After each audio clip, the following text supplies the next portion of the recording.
Assalamualaikum warahmatullahi wabarakatuh. Salam jumpa melalui video pembelajaran ini. Kali ini kita akan membahas mengenai respirasi seluler, bagian glikolisis. Di dalam video pembelajaran ini juga disertakan beberapa contoh soal dan pembahasannya. Baik, kita akan mulai dengan pengantar singkat terkait dengan metabolisme energi.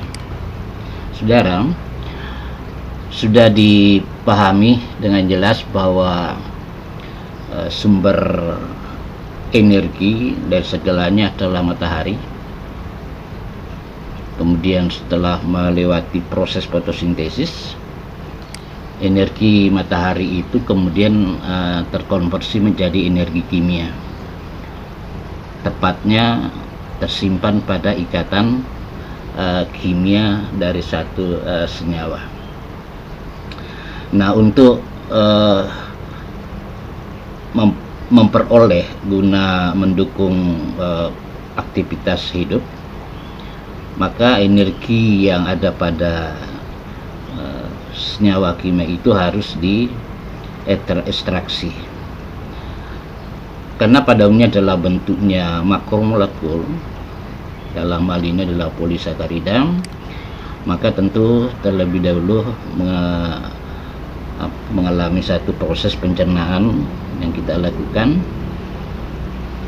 dan hasilnya adalah satu monosakarida, glukosa, fruktosa, dan atau fruktosa. Monosakarida ini lalu kemudian itu akan diantar melalui darah dan sampai ke dalam sel. Pertanyaan besarnya itu adalah bagaimana energi yang ada pada senyawa tersebut diekstraksi untuk memenuhi kebutuhan aktivitas hidup. Maka jawabnya adalah melalui proses respirasi seluler. Dari proses ini pada akhirnya akan dihasilkan sejumlah molekul adenosin trifosfat atau ATP. Saudara, sebelumnya kita perlu membicarakan beberapa komponen dasar yang terkait dengan respirasi seluler, sehingga di dalam menjelaskan proses-proses itu kita sudah memiliki pengetahuan awal. Yang pertama adalah koenzim. Ada dua koenzim yang terkait, yakni nikotinamida adanin dinukleotida atau NAD dan pelapin adanin dinukleotida. Bagaimana kedua koenzim ini terlibat dalam respirasi seluler, kita perlu memahami beberapa hal. Pertama adalah bahwa dua koenzim ini sungguhnya adalah vitamin B, niacin, dan riboflavin, dengan fungsi utama adalah membawa hidrogen dan elektron berenergi tinggi dari satu senyawa ke senyawa lainnya, atau dari satu reaksi ke reaksi lainnya. Seperti apa NAD dalam melaksanakan fungsinya? Kita perhatikan, ini adalah satu struktur NAD dalam bentuk teroksidasi, sedangkan di bagian ini bawah adalah dalam bentuk tereduksi, hanya sebagian di shoot. Nah, ketika NAD dalam bentuk teroksidasi lalu kemudian mengoksidasi suatu senyawa atau substrat, ia akan mengambil dua elektron dan hidrogen, sehingga NAD berubah menjadi NADH dalam bentuk tereduksi. Sementara FAD juga melakoni hal yang serupa, mengambil ion hidrogen dan 2 elektron, dan sekarang menjadi FADH2 dalam bentuk tereduksi. Singkatnya, kedua koenzim ini menerima ion hidrogen dan elektron berenergi tinggi. Untuk selanjutnya, elektron nanti ini akan diserahkan melalui satu mekanisme. Nah, sebagai contoh, gliseraldehid 3-fosfat inilah satu substrat atau senyawa kimia yang kemudian dioksidasi oleh NAD. Dalam hal ini NAD mengambil ion hidrogen dan 2 elektron dari gliseraldehid 3-fosfat sehingga NAD berubah menjadi NADH. Dengan demikian di NADH sudah tersimpan elektron berenergi tinggi. Yang kedua adalah adenosin trifosfat. Ini adalah molekul organik yang memasok energi untuk semua aktivitas seluler, bahkan menjadi target proses respirasi seluler. Nah, perlu kita pahami strukturnya bagaimana ATP kemudian berperan di dalam transfer energi. Pertama, kita lihat bahwa struktur ATP itu sesungguhnya terbangun dari molekul atau basa nitrogen. Dalam hal ini adalah adenin. Kemudian ada gula pentosa, ribosa, dan 3 gugus fosfat, sehingga kemudian disebut dengan ATP.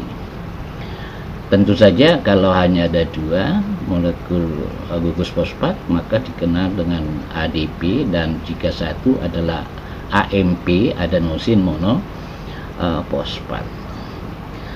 Nah, di ikatan penghubung antar gugus fosfat inilah tersimpan energi. Bagaimana kemudian peran ATP tadi dalam proses respirasi seluler? Dari satu molekul adenosin difosfat, ini ada 2 gugus fosfatnya, kemudian mengambil energi dari satu substrat yang kemudian digunakan untuk mengikat satu gugus fosfat sehingga menjadi adenosin trifosfat. Energi itu ada pada ikatan penghubung antar gugus fosfat. Selanjutnya, manakala ikatan fosfat dari ATP ini kemudian mengalami pemutusan, ia akan mengeluarkan satu gugus fosfat dan sejumlah energi. Dalam hal ini 7,3 kilokalori. Yang ini. Selanjutnya tentang pembentukan ATP. Dikenal 2 mekanisme pembentukan ATP. Yang pertama adalah fosforilasi tingkat substrat, dan yang kedua akan dibahas sudah ini adalah fosforilasi oksidatif. Baik, kita mulai dengan fosforilasi tingkat substrat. Inilah sebuah gambaran bagaimana proses ATP itu dibentuk dengan melibatkan tentu adalah enzim, lalu ada satu substrat dan ADP, dan selanjutnya menjadi ATP. Oke. Nah, dalam fosforilasi tingkat substrat ini energi dari satu substrat itu ditransfer langsung ya. Jadi substrat ini memang mengikat fosfat, nanti ditransfer langsung ke molekul ADP. Jadi fosfat dengan energinya itu ditransfer ke ADP sehingga terbentuk ATP. Artinya sekarang adalah ATP memiliki jumlah energi lebih besar dibandingkan dengan jumlah energi yang ada pada molekul ADP. Nah, satu contoh adalah 1,3 bis fosfoliserat. Ini kemudian melepaskan satu gugus fosfatnya. Dalam hal ini adalah gugus fosfat yang terikat pada atom C1 ke ADP, sehingga kemudian terbentuk molekul ATP. Pembentukan ATP inilah yang kemudian dikenal sebagai fosforilasi tingkat substrat. Oke. Nah, pembentukan ATP yang kedua adalah melalui fosforilasi oksidatif. Dari namanya sudah bisa kita terka bahwa ini adalah satu mekanisme pembentukan ATP melalui reaksi oksidasi reduksi. Ya, jadi melalui oksidasi reduksi.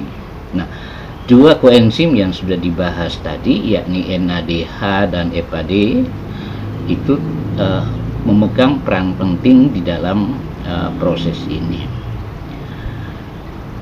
Di dalam molekul NADH dan FADH 2 yang mengandung elektron berenergi tinggi tersebut, itu akan melepaskan elektronnya yang berenergi tinggi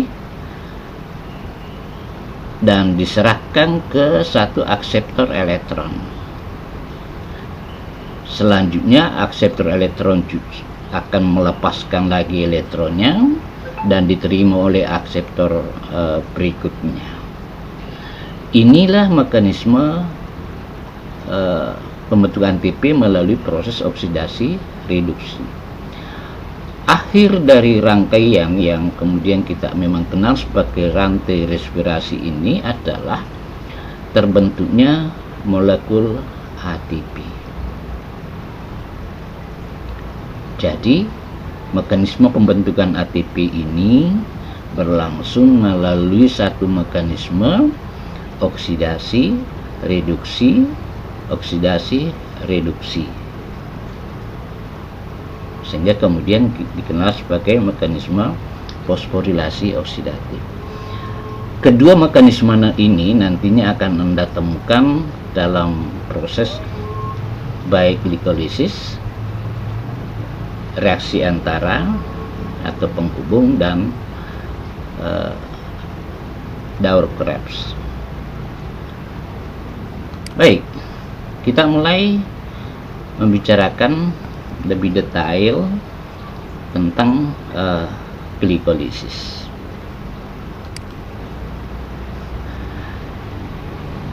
Saudara juga sudah sangat familiar dengan rumus umum atau persamaan reaksi respirasi, yakni satu molekul glukosa misalnya lalu dioksidasi, itu akan mengeluarkan CO2 dan H2O serta energi sebesar 675 kilokalori dari satu molekul glukosa. Nah, sekedar catatan bahwa dari jumlah 675 kilokalori ini hanya kurang lebih 40% yang kemudian nanti digunakan untuk pembentukan ATP. Sisanya 60% itu dihasilkan dalam bentuk panas untuk stabilisasi suhu tubuh. Nah, bahwa proses ini untuk bisa sampai menghasilkan energi 675 kilokalori dari satu mol glukosa ini berlangsung melalui tahapan reaksi yang cukup kompleks, rumit sesungguhnya, tapi kita akan sederhanakan. Yang pertama, ini adalah dari glukosa menjadi 2 pirufat. Ini yang kemudian dikenal dengan glikolisis dan menjadi fokus pembahasan kita pada kali ini. Lalu kemudian ini adalah siklus Krebs. Tapi sebelum siklus Krebs, piruvat harus mengalami konversi menjadi asetil koenzim A yang kerenanya kemudian disebut sebagai jalur antara atau jalur penghubung. Lalu dari siklus Krebs inilah kemudian secara bertahap pula energi dikeluarkan, dan dari proses mulai dari glikolisis jalur antara sampai jalur Krebs itu dihasilkan sejumlah koenzim dalam bentuk reduksi, yakni NADH, FADH, dan juga dengan ATP yang kemudian akan diteruskan melalui rantai respirasi sebagai proses akhir dari respirasi seluler, khususnya untuk aerob. Nah, pada kali ini kita akan fokus pada bagian dari glukosa ke piruvat. Perlu saya tambahkan bahwa dalam beberapa sumber pembahasan jalur transisi atau jalur penghubung atau reaksi antara itu disatukan pembahasannya dengan siklus Krebs, sehingga saudara bisa menemukan hanya 3 tahapan, yakni glikolisis, siklus Krebs, dan rantai transfer elektron. Baik saudara, kita coba melihat lebih detail mengenai glikolisis. Untuk diketahui bahwa proses glikolisis ini berlangsung di bagian sitoplasma sel. Saya ulangi, di bagian sitoplasma sel. Dari proses ini kemudian nanti akan dihasilkan atau dikeluarkan sejumlah energi.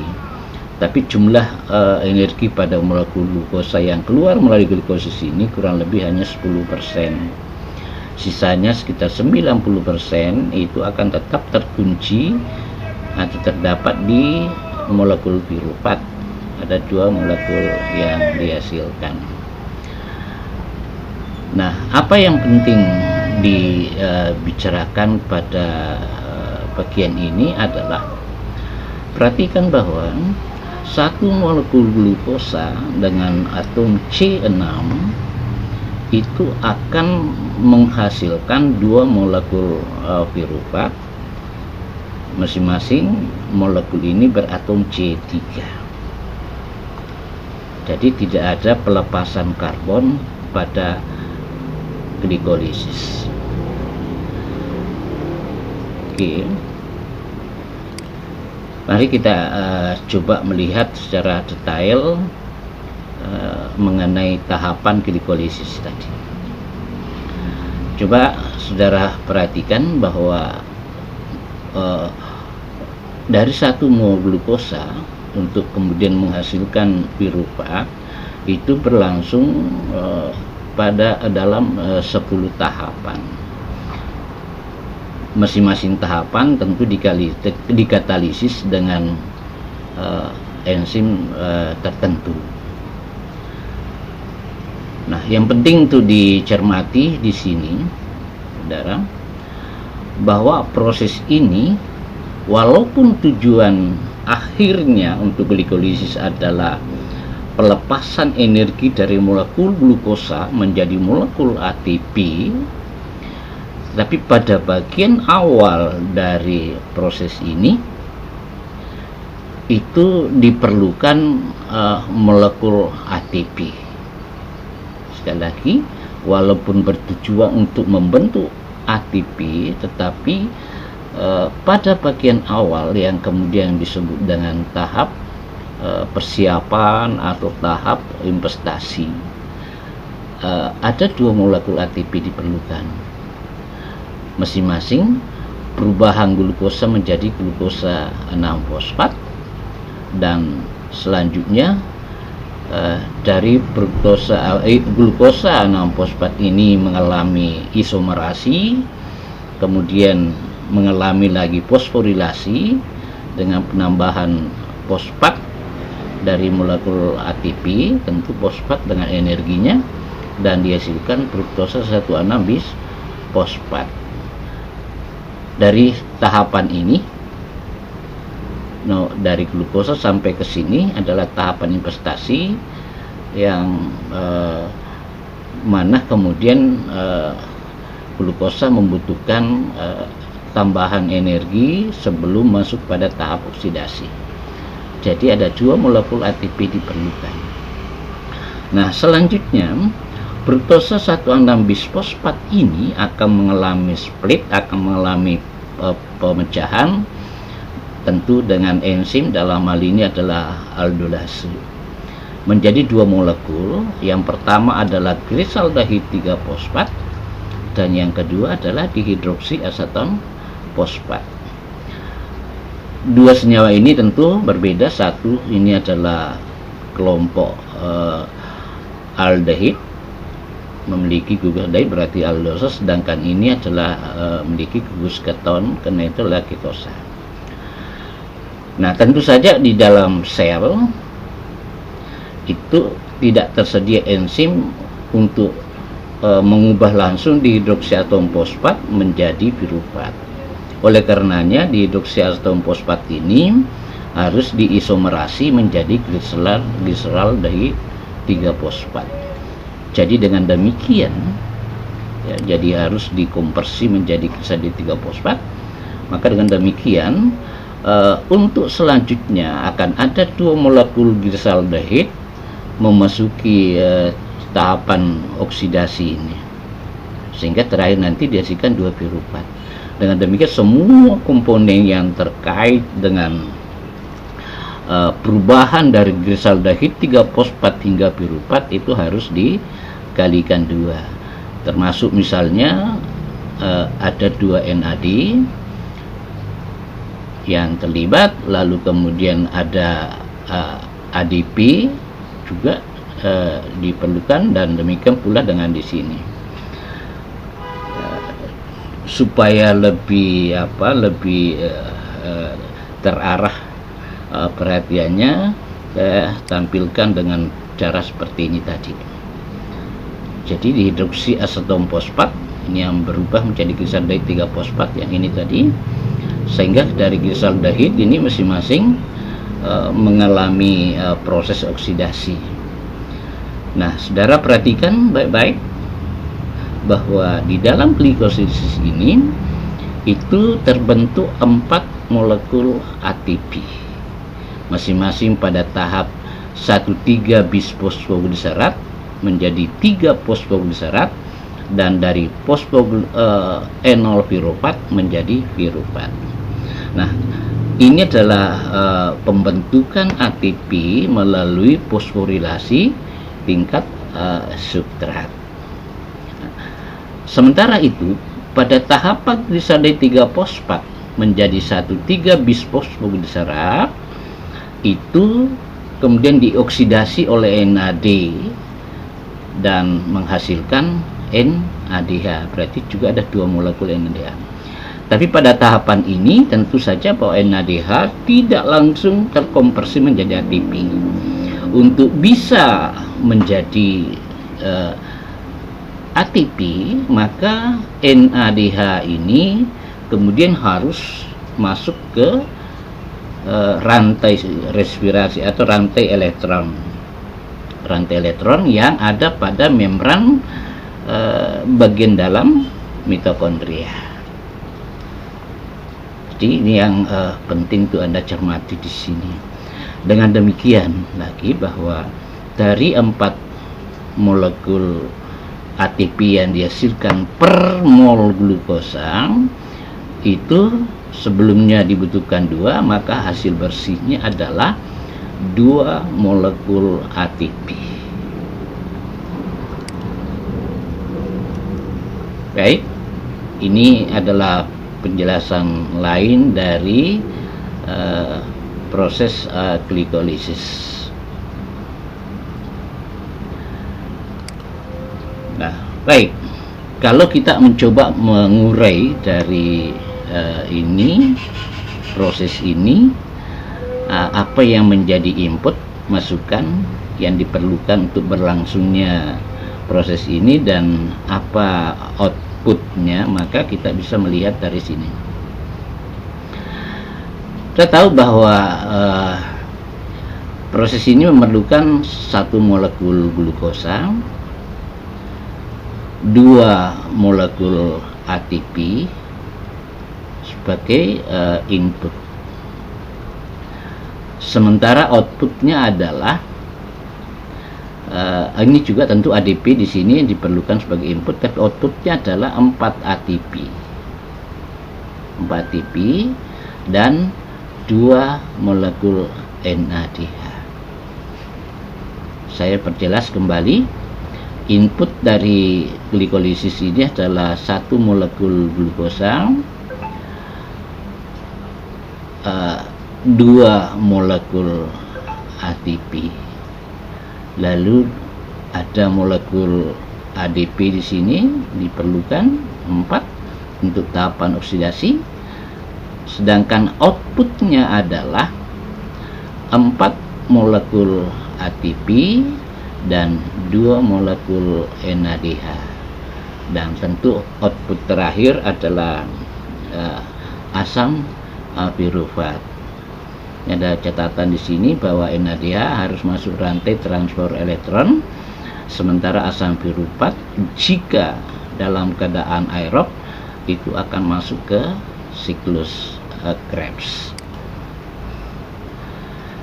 Nah, sekarang tadi sudah dijelaskan bahwa masih terdapat kurang lebih 90% energi yang terdapat pada pirufat itu masih terkunci di sana.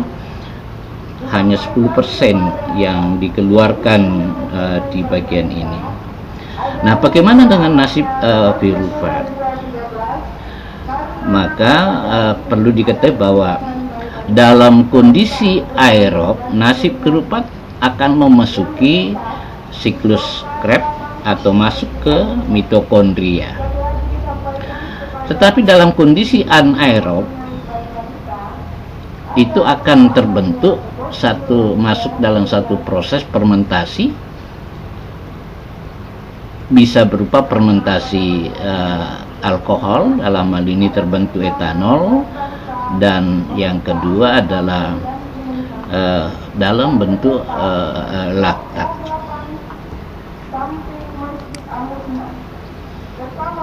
Ini adalah satu bioenergetika. Kalau kita mau menyederhanakan, bioenergetika hanya mempertimbangkan mengenai perubahan energi yang terjadi selama glikolisis.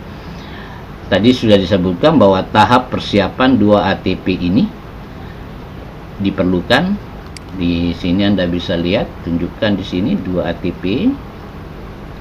Lalu kemudian pada tahap oksidasi itu diperlukan 2 NADH, dan ini semua harus digali 2. Lalu kemudian ada 4 ATP dari 2 tahapan proses pembentukannya. Oke, ini penting untuk dicatat.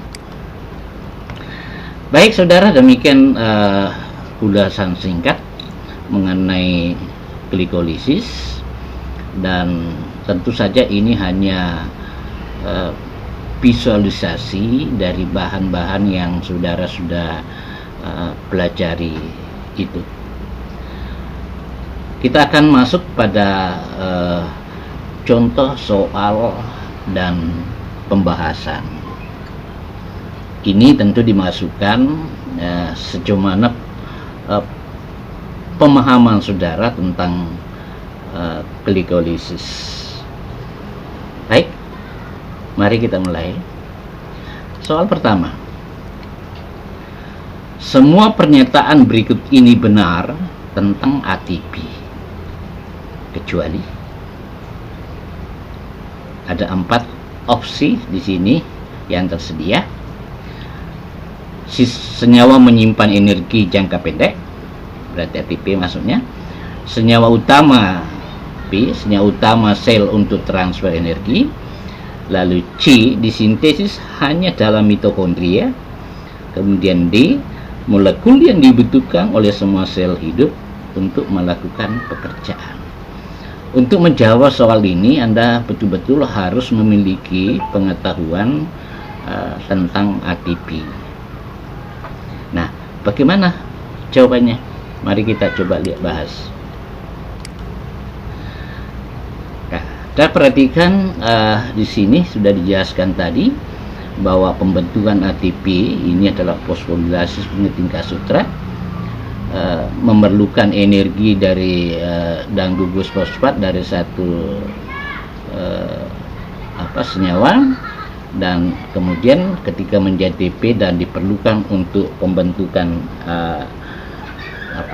kebutuhan energi, maka berubah menjadi ADP dan satu gugus fosfat. Sekarang Anda lihat bahwa senyawa penyimpan energi jangka pendek. Mengapa disebut jangka pendek? Karena senyawa ini mobilitasnya tinggi, kapan diperlukan, dan pada saat Anda sekarang mengikuti video ini, Anda pasti membutuhkan energi, dan energi itu diperoleh dari ATP. Lalu kemudian ini adalah senyawa utama sel untuk transfer energi, jadi dapat berpindah dari satu senyawa ke senyawa lain selain langsung digunakan. Sebagaimana tadi, glukosa tambah ATP menjadi glukosa 6-fosfat, itu yang dimasukkan jenisnya utama sel untuk transfer energi. Lalu kemudian dia disintesis di sitoplasma, karena dalam glikolisis juga dihasilkan ATP, dan di dalam mitokondria. Dalam mitokondria ini dihasilkan yang secara langsung itu atau fosforilasi tingkat sutra, dan yang kedua adalah melalui mekanisme fosforilasi oksidatif. Jadi jawabannya yang mana? Nah, kita tentu lihat jawabannya adalah C. Salah kan? Kecuali disintesis hanya dalam mitokondria. Jawabnya tentu tidak. Dia disintesis di dalam sitoplasma dan dalam mitokondria. Sudah jelas? Oke, baik, kita lanjut ke nomor 2. Jika tidak ada oksigen yang tersedia untuk sel, maka produksi ATP bersih yang dihasilkan dari metabolisme satu molekul glukosa adalah ini. Nah, tadi saya lupa menjelaskan bahwa di glikolisis itu sesungguhnya adalah anaerob, artinya tidak membutuhkan oksigen. Namun demikian, bukan berarti bahwa kalau ada oksigen tidak berlangsung. Nah, sekarang jadi pertanyaan sih, jika tidak ada oksigen yang tersedia untuk sel, maka produksi ATP bersih yang dihasilkan dari metabolisme satu molekul glukosa. Nah, berapa jawabannya? Mari kita lihat. Bahas, langsung terlihat kuncinya. Jadi minus O2. Sorry. Nah, yang dihasilkan adalah sungguhnya adalah ini 34 atau 36 ATP, atau di dokumen lain Anda bisa menemukannya 36, 38 ATP. Mengapa demikian? Karena NADH yang diproduksi dalam glikolisis itu di sitoplasma, sementara konversi menjadi ATP ada di dalam rantai respirasi yang terdapat di dalam mitokondria. Nah, sekarang NADH2 itu ada 2 shuttle jalur untuk masuk, dan dari situlah kemudian nanti menghasilkan hasil akhir berupa ATP yang berbeda. Jadi dua-duanya benar, 36 atau 38 ATP. Jadi jika tidak ada, kesimpulannya adalah jika tidak ada oksigen, berarti ini tidak berlangsung. Ini tidak berlangsung, maka hanya dihasilkan di sini, yakni glukosa ada 4 ATP, 2 diperlukan, dan di sini sama sekali dalam kondisi anaerob tidak ada ATP yang dihasilkan. Jadi jawabannya adalah 2 molekul ATP. Baik, nomor 3. Selama glikolisis, 2 molekul ATP dihabiskan untuk mengubah glukosa menjadi molekul yang sangat aktif. Ini hanya kata lain, dihabiskan. Sesungguhnya yang dimaksud di situ adalah digunakan, diinvestasikan, diperlukan. Nah, untuk mengubah glukosa menjadi molekul yang sangat reaktif. Nah, yang mana di antara 5 pilihan di sini? Mari kita lihat. Jadi di sini ada glukosa 6-fosfat, tentu ini adalah senyawa yang lebih aktif dari glukosa. Lalu kemudian fruktosa 1,6-bisfosfat lebih aktif dari fruktosa 6-fosfat termasuk glukosa. Gitu. Oke. Nah, mari kita lihat sini penghasilnya adalah ini fruktosa bisfosfat sebagai pilihan. Oke, ini lebih aktif dari glukosa. Jadi jawabannya adalah fruktosa bisfosfat. Lalu mengapa bukan ini glisandid 3-fosfat? Nah, ini sudah pemecahan dari 1,6-bisfosfat. Lalu FADH2 itu adalah koenzim yang mengambil elektron kaya energi dari masing-masing glyceraldehyde 3-fosfat ini. Lalu ada pirufat di bawah. Jadi yang dimasukkan sini adalah fruktosa 1,6-bisfosfat. Baik, soal nomor 4. Selama glikolisis, aktivasi glukosa mengacu pada aktivasi apa yang dimasukkan di sini, keuntungan bersih 2 molekul, yang di atas adalah 4, penggunaan 2 molekul ATP untuk membuat 1 molekul bisfosfat. Penggunaan 2 molekul ATP untuk membentuk 1 molekul fruktosa bisfosfat, pemisahan fruktosa bisfosfat menjadi 2 molekul GTP, dan konversi 2 molekul GTP menjadi 2 molekul pirufat.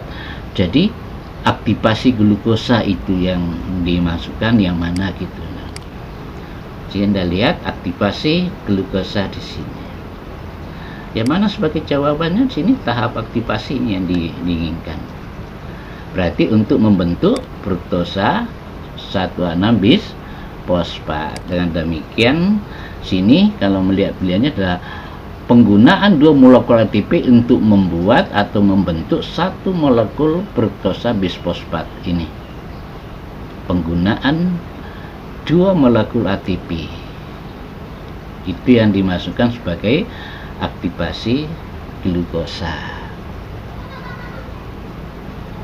Jadi ini bukan keuntungan bersihnya. Kalau keuntungan bersihnya adalah 2 molekul ATP, tapi bukan dalam konteks aktivasi. Demikian pula pemisahan fruktosa ini menjadi 2 dari sini menjadi ini, itu bukan dalam konteks soal. Konversi 2 molekul GTP menjadi 2 molekul pirofat benar, tapi tidak di dalam konteks soal, yakni aktivasi glukosa. Nomor 5, produk glikolisis adalah, nah ini tentu kalau Anda cermati penjelasan dari awal sudah mudah untuk bisa dijawab. Produk ATP, NADH dan pirufat. Di sini juga ada pirufat tambah FADH2. Ini, lalu ada ATP, NADH dan asetil CoA. ATP, NADH, FADH2 dan CO2, ATP dan pirufat saja. Nah, tentu saja sudah ada beberapa yang untuk menjawab soal ini sudah ada beberapa yang Anda harus delete. Dalam glikolisis misalnya sama sekali kita tidak pernah membahas mengenai FADH2, tidak ada terlibat di sana. Kemudian asetil-CoA juga belum sampai ke sana. Dan ini CO2 tidak ada dekarboksilasi. Anda tahu bahwa dari satu molekul glukosa C-nya 6 lalu menghasilkan piruvat, memang C-nya 3 tetapi ada 2 molekul piruvat, berarti C6. Artinya logikanya tidak ada molekul karbon yang keluar. Nah, untuk jelasnya mari Anda lihat di sini tadi ya, saya jelaskan. Jadi ini NADH ATP sebagai produknya, mana tidak ada di sini FADH2, tidak ada asetil koenzima, tidak ada CO2 yang keluar dalam proses ini. Jadi dengan demikian hasil produk glikolisis itu ada ATP, NADH dan piruvat. Oke, semoga jelas. Lalu soal nomor 6, selama respirasi seluler sel, piruvat yang dihasilkan dalam glikolisis itu akan mengalami apa? Nah, tadi kita sudah bicarakan mengenai nasib piruvat. Pertama, diangkut keluar dari mitokondria. Coba cermati bahasanya, diangkut keluar dari mitokondria, berarti diproduksi di mitokondria, betul? Tentu jawabannya ada diproduksi di sitoplasma, berarti ini kelihatan salah. Dipecah menjadi O2 dan hidrogen. Nah, piruvat kelak nanti akan menjadi sumber energi untuk pembentukan ATP. Memang dalam proses membutuhkan O2, tetapi itu tidak langsung dan bukan berasal dari asam piruvat. Lalu C, sumber energi, sumber elektron untuk NADH dan FADH2. Nah, ini nanti bisa Anda perhatikan, catat saja. Diubah menjadi laktat dan etanol. Itu terjadi betul terjadi jika anaerob. Oke. Nah, mari perhatikan baik-baik di sini tadi. Ini piruvat nasibnya seperti apa? Kalau dia masuk ke sini memang akan menghasilkan CO2 H2O, tapi bukan dengan O2. Justru O2 diperlukan untuk pembentukan ATP tidak langsung pada piruvat tadi melalui rantai respirasi. Jadi diangkut keluar dari mitokondria? Enggak, justru dihasilkan di sitoplasma dan diangkut masuk ke dalam mitokondria manakala aerob gitu. Diubah menjadi laktat dan etanol itu bila anaerob. Ya. Bila anaerob, laktat atau, nah itu laktat atau, jadi enggak dua-dua gitu. Kalau laktat dan etanol itu berbeda dengan laktat atau etanol. Lalu dipecah menjadi O2 tidak memungkinkan, dan sumber elektron NADH2 jika aerob ini. Jadi jawabannya adalah C. Nah, jadi di sini memerlukan betul kemampuan analisis Anda pada proses glikolisis ya.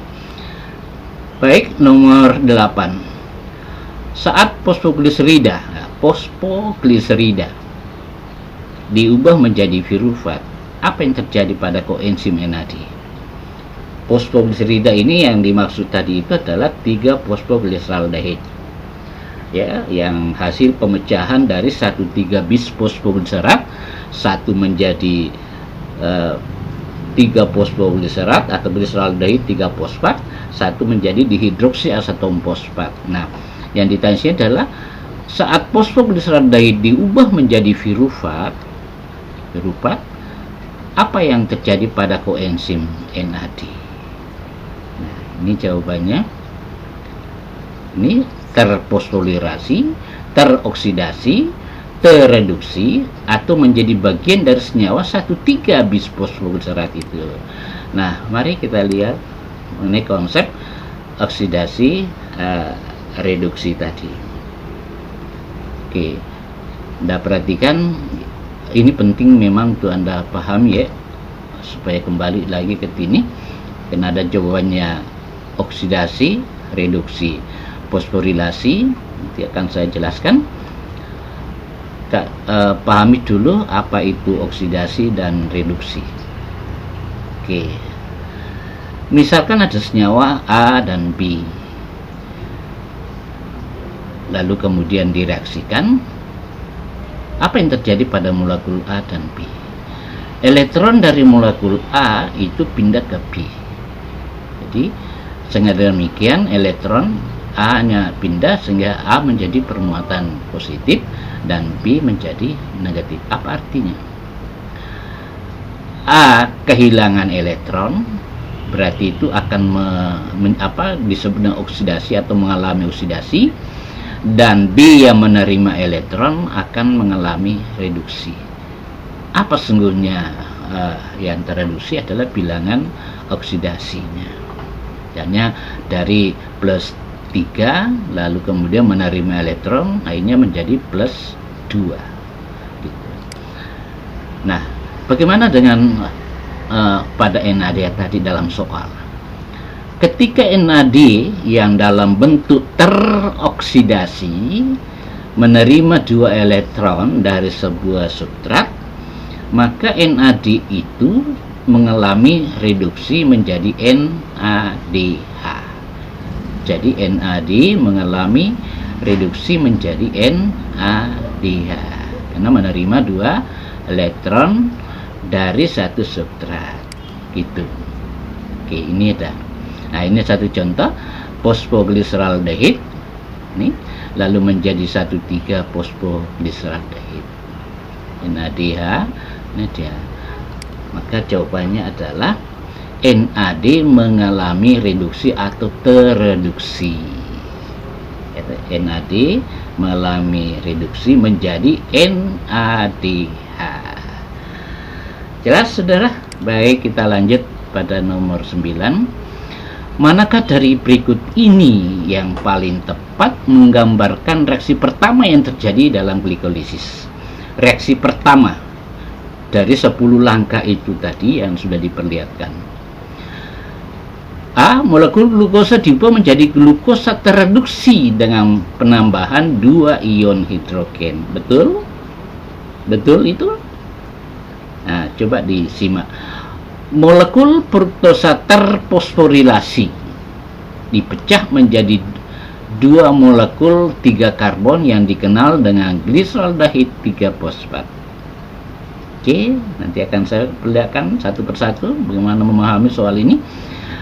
C. Molekul glukosa bereaksi dengan oksigen untuk membentuk senyawa 6 karbon yang tidak stabil. Kemudian molekul glukosa diubah menjadi fruktosa terfosforilasi dengan penambahan 2 molekul fosfat. Mari kita coba bahas.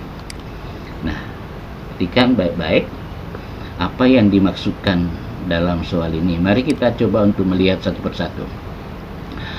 Molekul glukosa diubah menjadi glukosa tereduksi dengan penambahan 2 ion hidrogen. Apa sesungguhnya yang terjadi di sini? Adalah penambahan gugus fosfat berikut energinya. Berarti jawaban ini jelas tidak mungkin. B. Molekul fruktosa terfosforilasi. Nah, ini yang dimaksud fruktosa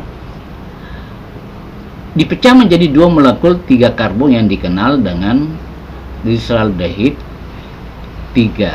Nah, ini sudah pecah menjadi dihidroksiaseton fosfat dan gliseraldehid 3 fosfat. Walaupun pada proses selanjutnya DHAP ini kita singkat DHAP menjadi G3P. Oke. Lalu molekul glukosa bereaksi dengan oksigen. Dalam proses ini sama sekali kita tidak melihat adanya hubungan dengan oksigen. Lalu molekul glukosa diubah menjadi fruktosa terfosforilasi dengan penambahan 2 molekul fosfat. Yang mana dimaksud itu? Molekul glukosa menjadi molekul fruktosa terfosforilasi. Ini bahasa-bahasa lain.